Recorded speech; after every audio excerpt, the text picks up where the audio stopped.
The tale of Orpheus and Eurydice has been a great fountain of inspiration throughout the ages. From art to stage to film, the story has been a tried and tested formula of love and tragedy. Funnily enough, Broadway has currently 2 musical adaptations of the story.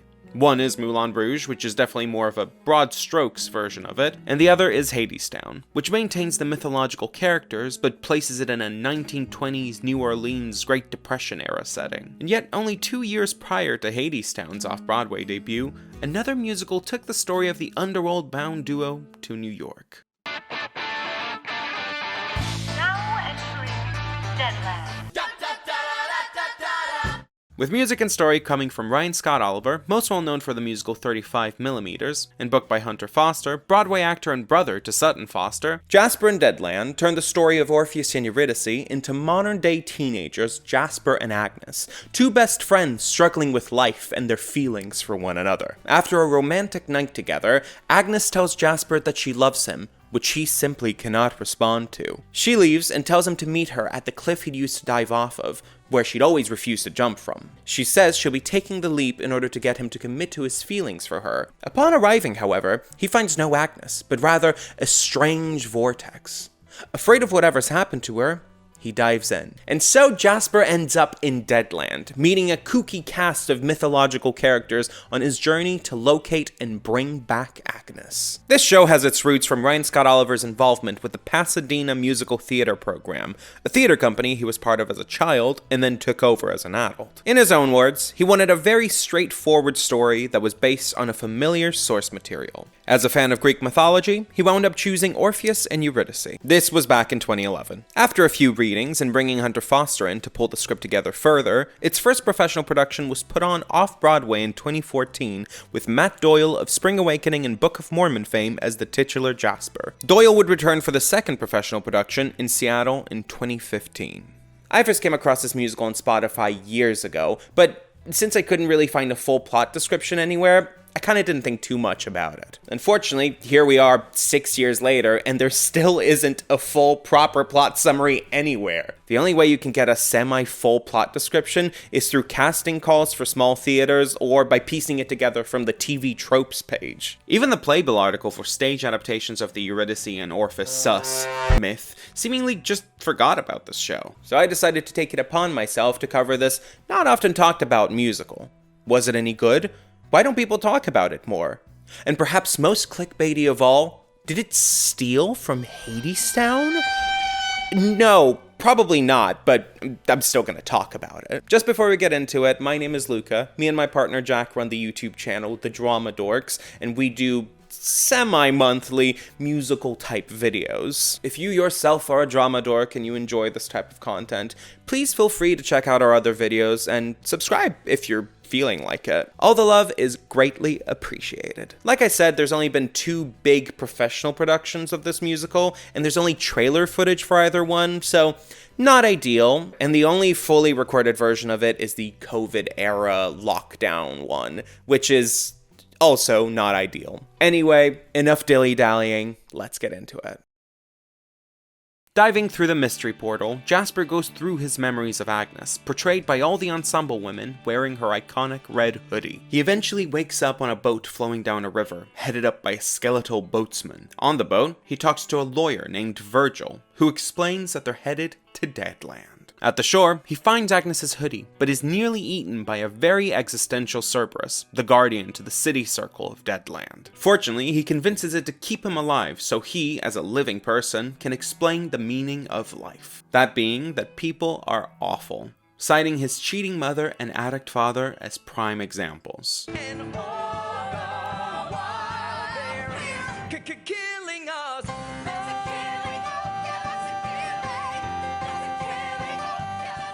Cerberus allows him into Deadland proper, and we're introduced to some of the rules of the world. That all in Deadland are destined to forget their former lives, and that all the water here is supplied by the primary antagonist of the piece, Mr. Leth, named after the river of forgetfulness that runs through the Greek underworld. No points for guessing if this is connected to the forgetting that everyone goes through down here. In the city circle, Jasper, with only Agnes's hoodie to work off of, tries to get help from a Deadland tour guide, Gretchen, and finds out that his touch can actually bring back the memories to the inhabitants, which makes him an immediate celebrity. He becomes a target of Mr. Leth, who, afraid of him ruining his operations, sends off Norse gods Hel and Loki to get him. Gretchen takes an interest in Jasper's mission, explaining he's already experiencing the symptoms of the forgetting, and she decides she's going to help him find Agnes. Going on and on about how wonderful Deadland is, she takes him to Radamanthus's club and an Osiris concert to investigate, but these leads actually turn up very little other than a catchy tune.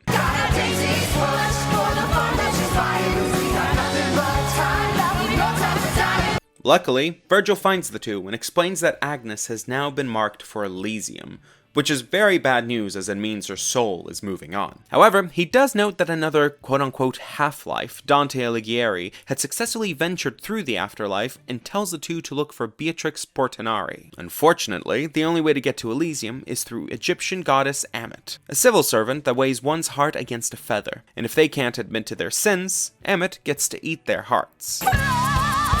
From now at all time, when you scream, I'm gonna answer the call. Despite Jasper lightening his heart by confessing his guilt for Agnes's death, Ammit still eats it, so Gretchen lets him keep hers. Chased after by the Norse gods, they head through the gates, leading them to the Great Gulf, a massive bridgeless chasm. It's a deep chasm, and if you fall into it, you'll end up in the wasteland where your soul could be lost for an eternity. Even though Gretchen questions Jasper's ability to save Agnes, citing Orpheus' failure to save his love Eurydice, he insists that he can save her, solving a riddle to cross the chasm by relying on pure dedication and love, starting to cross via a glass bridge that reveals itself. And we'll go stroke by stroke by stroke by stroke by stroke. He helps Gretchen onto the bridge, his touch triggering a memory from her. And Gretchen realizes that, twist of all twists, she is Agnes. I knew you felt the same way for me as I do for you. I knew you loved me. I'm sorry. I don't love you. Wait. Jasper, don't move. The glass is cracking. Jasper? Who's Jasper? Unfortunately, the exact moment she finds this out, Jasper officially loses all his memories, causing the bridge to collapse and the couple to fall into the wasteland as Act 1 closes out. Jasper, goodbye! Act 2 opens up with a flashback to Agnes and Jasper's last night together, where they became more than just friends, as they talk about the awful people in their lives and swear to live truly through each other. Let's be the first. Something for real. The two awaken in the wasteland, with Jasper completely misunderstanding the memory to think he's actually Agnes's ex, Daryl, and acting accordingly douchey. Beatrix Portinari, who turns out to be an extremely old transport driver, coincidentally comes across the couple and relays her own experiences with Dante Alighieri, where he convinced her to give him her heart so he could go through the underworld and write his Inferno novel. This introduces us to the concept of a half-life, which Jasper now is due to him receiving Agnes's heart. See, a half-life is so filled with the love of another person that they are granted 2 wishes in the underworld. This concept is not further elaborated upon, by the way. This is literally all we get. The amnesiac Jasper accidentally uses his first wish to bring the Norse gods down on them, who promptly take the couple away from the wasteland. Agnes is taken to Mr. Leth's bottling factory, where souls are trapped working for all eternity, including Sisyphus pushing up his boulder, the Danaids filling up a leaking tub of water, and Brutus being chewed up by Satan. The factory is run by Little Lou, a redneck version of Lucifer, for some reason. She's basically immediately able to convince the tormented to revolt and escapes the facility. Meanwhile, amnesiac Jasper is taken to Let's office, where the businessman gives the boy back his bad memories and nearly convinces him to sell his water in the living world, under threat of torturing Agnes for all eternity. And that's swell! Yeah, yeah, yeah, yeah! Agnes enters and is able to make Jasper remember their love, and his half-life status, and he uses his second wish for them to escape, going to Elysium. The two are finally reunited and fully recognize each other. However, still unsure what to do next, and remembering some of her other bad memories, Agnes confides that she was having serious real-life issues, particularly as her father had become abusive to her after her mother's death. She pushes for them to just drink the Leth Kool-Aid and stay oblivious in the afterlife rather than going back to their difficult lives. We'll have nothing left but a soul and Together, living dead. They nearly go through with it, but then Eurydice, who, keep in mind, had not been introduced prior to this other than a throwaway line, pauses Agnes in time and tells Jasper that they should not give up, giving him Orpheus' song about the value of living.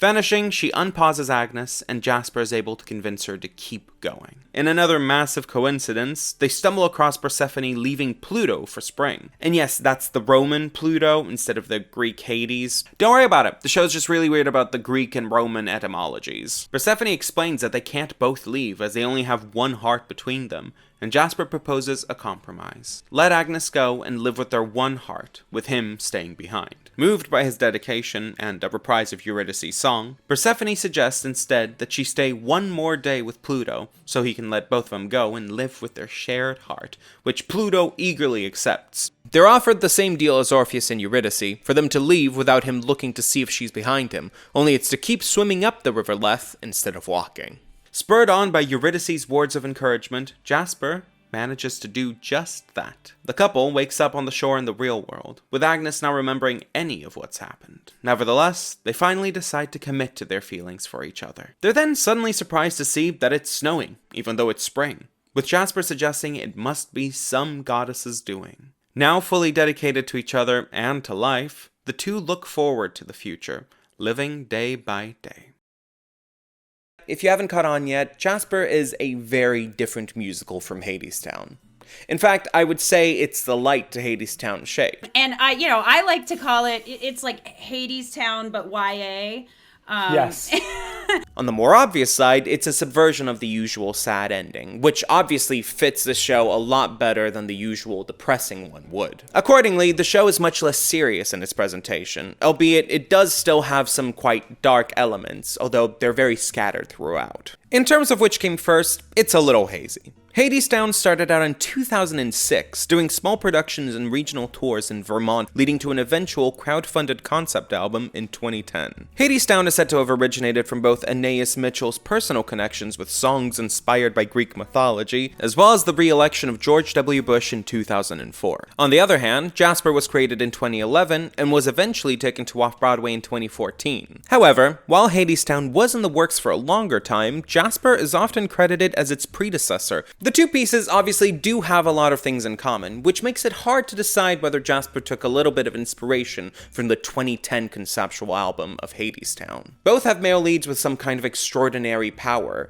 Orpheus with his gift of music, and Jasper with the ability to heal the memory of those in Deadland. Both shows use the original death from snakebite part of the original Greek myth, but then discarded it somewhere along the way. But the biggest similarity between the two is that both stage the underworld as a capitalist hellscape of sorts. Only instead of a work-yourself-to-death kind of place, Deadland takes a more kooky purgatory-esque view of the whole thing. A place where people forget their memories because of Mr. Leth's water and then act complacently because of it. As an afterlife, it's actually pretty close to the Netherworld from the Beetlejuice movie, where people have regular bureaucratic jobs and have their post-mortem appearance. We do see the factory circle where Mr. Leth's water is packaged, and that fits more so the work-yourself-to-death kind of place, but aside from the whole memory wipe situation, Deadland doesn't feel all that bad. And that's kind of an issue that makes the teenager story a little bit weaker, but We'll get to that in a second. A theme that's somewhat present in both shows is the circularity of the story. Hadestown describes the story as an old song, and it doubles down on this point by having it basically restart as soon as the show ends. Deadland kind of works off the same basis, with Jasper and Agnes simply being the newest duo separated by death. We know that Orpheus and Eurydice have already been through it by the time that Jasper and Agnes get there, but we also do get a bit of Dante Alighieri and Beatrice from the Divine Comedy.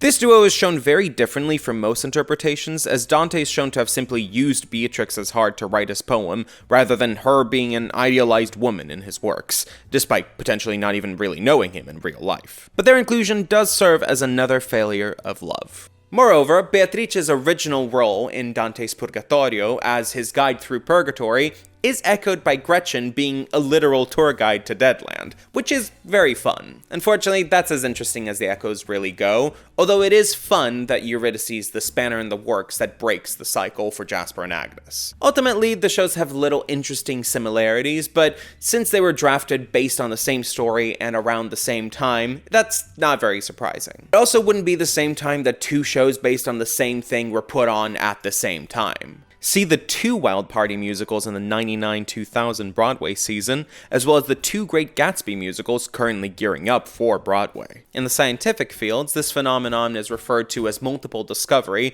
and for cinema, it's twin films, so, it's hard to call shenanigans between the two. Regarding Jasper as its own show, I believe there's some genuinely really good stuff in here. The music is genuinely great. Highlights include the opener Goodbye Jasper, which is a really good strong start to the show, and the Act 1 finale Stroke by Stroke, which is a bit on the nose with the whole swimming metaphor, but is actually delivered really beautifully. Similarly, I love the villainous songs in this. I love Cerberus' song, Amit's song, Mr. Leth's song. I also love the little audio motifs that come up whenever people move to different areas of Deadland, Now entering the factories. or whenever someone's memory comes up. It's little things like that that make the whole piece feel more structured and the world feel more whole. And I both really like the minimalist, more clean aesthetic of the original New York production, as well as the over-the-top maximalist one of the Seattle production. So I love 95% of this show. But the problem to me is the script. Arguably the biggest issue with Deadland as a setting is that it feels oddly undefined. Its ideas only get more and more convoluted the further along we go. The fact that there are multiple circles to the afterlife isn't ever properly introduced, and it's like every time the couple makes it to their next location, we're introduced to something that's only barely explored. How many circles does Deadland have? How is anyone supposed to confess their sins to Amit if they don't remember their lives? Why does Jasper have the power to bring back memories, but presumably Dante and Orpheus didn't? Does Pluto, king of the underworld, just not know what Leth's water does to his people? How come the leads can go back to the living world despite only having one heart, despite Persephone literally saying they needed two? And why do half-lives get 2 wishes? A regular person with one heart doesn't get a wish, so why is it that someone with someone else's heart gets 2? Bizarrely, a lot of these issues were actually explained in the 2011 version of the script, or just weren't an issue then at all, since the half-life thing and the memory power thing just didn't exist back then. Finally, it doesn't help that everything is fixed very easily and doesn't have particularly high stakes in this world. Amit eats Jasper's heart but doesn't pose a real threat, and he gets Gretchen's heart without it leading to really any problems. Falling to the wasteland where quote-unquote souls get lost forever is immediately fixed when the leads are kidnapped. Agnes is out to work for eternity for all of one song before she stages a workers' revolt. The show isn't meant to be super serious, but the lack of consequences in this actually make the show harder to digest when it goes into deeper issues. When the leads consider staying in Deadland and nearly commit an unaliving pact, it's hard to argue with them because nothing that happens in Deadland feels that serious,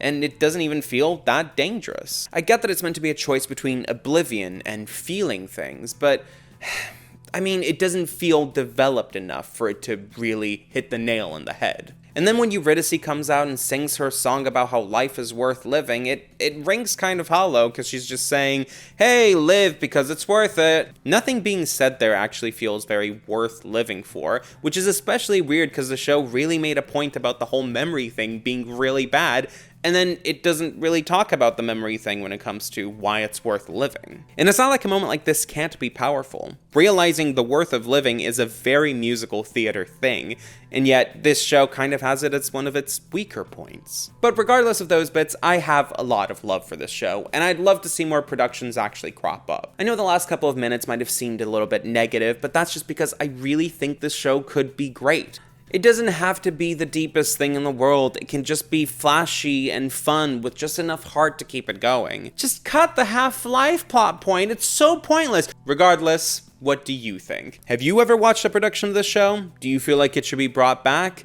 If you're at all interested, please do give the album a listen. It's genuinely great. If you want to catch a full production, please do watch the COVID-era version of it, or even Clay High School's full stage production of it, which is on YouTube and is surprisingly good. If you've enjoyed, please do leave a like, leave a comment, subscribe, yada yada, and we shall see you next time.